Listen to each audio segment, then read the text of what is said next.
Yes, Assalamu alaikum wa rahmatullahi wa barakatuhu. My brothers and sisters, all the participants, you are welcome once again to this week's facilitation session on our ISL 102, that is mosques in Islam. What we want to do this week is the revision of what we have done so far on this facilitation exercise. You will remember that we have looked into the concept of mosque, the origin and development of a mosque in Islam. What are the facilities that are available in mosques? How do we maintain mosques? Then we want to look at, we have done Masjid al-Haram, Masjid al-Nabawi, and Masjid al-Aqsa. So this week we want to revisit all these things and see the extent to which we understand all these concepts and what we have done in the past. So if you are ready, I am your regular anchor, Professor Mustafa Adejora Rahim. Let us move forward as we go on this week. Okay, my name is Professor Mustafa Adejora Rahim from the Faculty of Arts. Let's move on. Our learning outcome for this week, that is at the end of today's lesson, you should be able to review. We want to review the following, that is mosque as a concept. The concept of mosque, we have done all this in the past, and I want to look at it again so that we will refresh your memory. Mosque as a concept and as an institution, we want to look at that, so you should be able to describe it and explain it.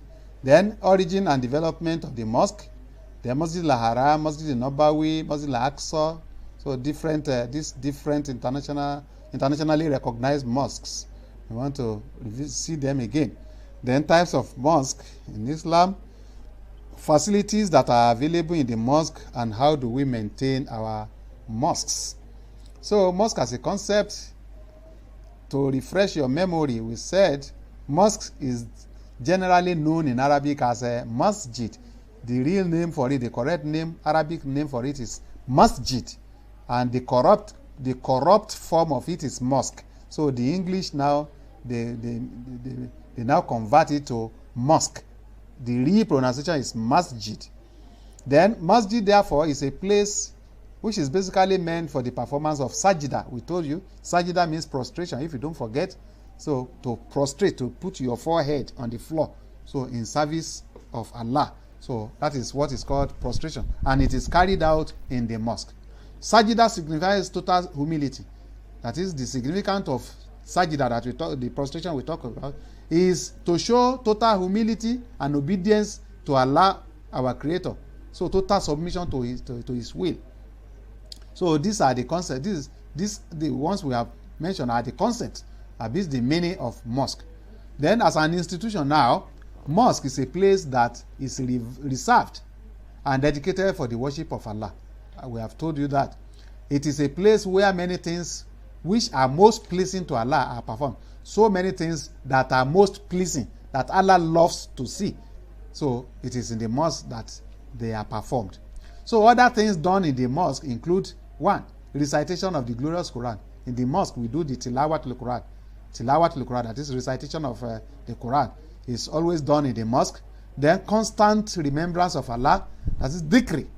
You see some people, they will stay in the mosque, they will be doing the dhikri, that is remembrance of Allah. Maybe they will be chanting La ilaha illallah, or they will be saying Alhamdulillah, or they will be saying Allahu Akbar, or they will be saying Astaghfirullah, and things like that.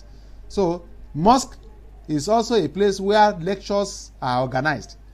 So you see scholars giving lectures to the Muslim Ummah. It is always done in the mosque. Then counseling.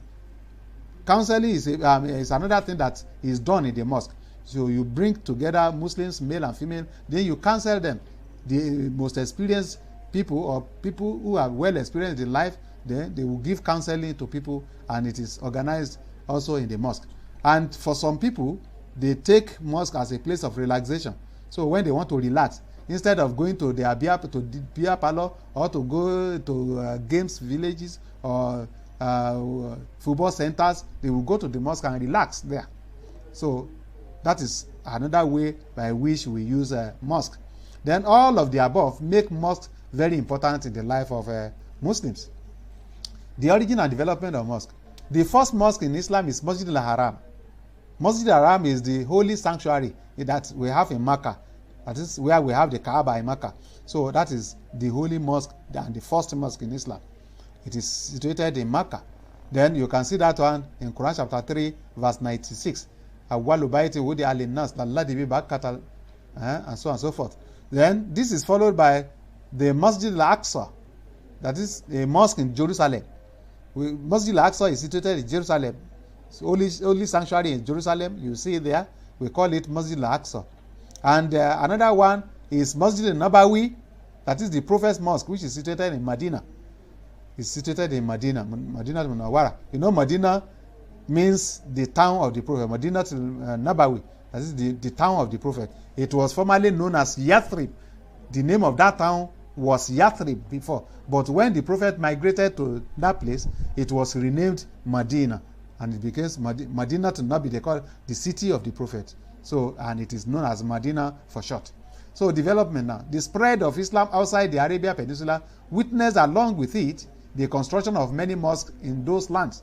You see, when Islam started to spread outside the Arabian Peninsula, so it led to building of so many mosques outside Arabia. So the first mosque erected in conquered land, that is outside Arabia, was that of Basra. So in a town called Basra, which was built by Usba ibn Ghazwan around 636 CE. So the first Muslim place of worship in Africa, that is when we come to African land, the first mosque was built in a place called Fustat in Cairo. So that was where the first mosque was built in African land. Then Masjid al-Haram that we talked about, that is situated in Mecca. Let's look at it. Masjid al-Haram is the holy sanctuary in Mecca and the first place of worship in Islam. Its sacred and inviolable position got its source from its name, as mentioned in the Quran, chapter 9, verse 28. So if you go there, you will see where Allah make reference to the inviolable position of Masjid al-Haram, that is sacredness of that mosque. Masjid al-Haram is here used to mean, in the wider sense, the holy Kaaba. When you hear Masjid al-Haram, we refer to the holy Kaaba in Mecca and its environments. So, which include this Maqam Ibrahim, the stations of Ibrahim and Ismail. So, where Ibrahim and Ismail stood when they were building the mosque. So, there is the footprint of Ismail is there up to today on the rock there. So, the Kaaba, which looks like a cube, like Maggi cube, you see when we say something is cube, 6-sided figure. So, you in Mecca, you see the picture of the Kaaba there, located in Mecca, is, according to the glorious Quran, the first house of worship that was built on earth. So I have explained that one. Al-Masjid Nabawi, another mosque is Masjid Nabawi, the spot where the apostles' camel stopped and knelt by herself in Medina. Today stands as the gate of the. So the Masjid Nabawi is the Holy Prophet Mosque in Medina, as I told you.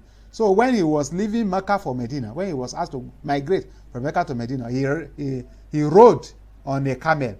So when they were going, when they entered Medina, so they allowed the camel to move on its own, on our own. So where the camel now stopped and knelt down, that was the place where the Prophet's Mosque was built in Medina.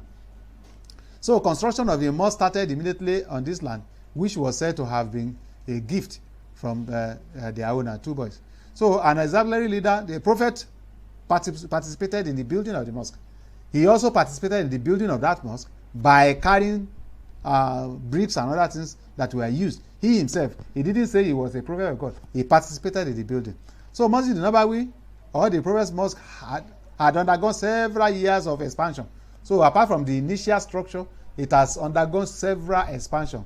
So during the period of different Khalifas, Khalifa Umar, Khalifa Abu Bakr, Umar, Usman, and Ali, and all other Abbasid and Umayyad Khalifa. So many of them rebuilt and expanded the Prophet's Mosque in Medina. So let's move to the Masjid al-Aqsa, which is in Jerusalem. So in the city of Jerusalem, there is another mosque, which is called Masjid al-Aqsa. So it includes the collection of sacred buildings comprising the Dome of Rock. We have so many holy places around that mosque. So we refer to it as Masjid al-Aqsa together. So another name given to Al-Aqsa Mosque within the context of this wider meaning is Haram Sharif. We call it Noble Sanctuary. So Haram Sharif, Noble Sanctuary. Sanctuary means holy place. So so we can see that it covers over 35 acres. So the whole environment covers about 35 acres. So since the whole precinct of the Noble Sanctuary is generally considered as Al-Aqsa Mosque, the whole area is sacred. That is, the whole environment is termed to be very sacred, very holy, and inviolable. That is, you cannot do whatever you like there, according to Islamic law. So in the ranking of mosques in Islam, Al-Aqsa is the third. You know, Al-Aqsa Mosque in Jerusalem, all different religions attest to Jerusalem as holy land. So we have the Jews there with their own sanctuary, we have the Christians there, and we have the Muslims there. So we are all living together. So not until now, when there were political crises among them, and so the Israelites are trying to take the most part of the land. So we have different types of mosques. So we have treated this one. We have local mosque and we have central mosque. Local mosque in Islam is called Ratibi Mosque.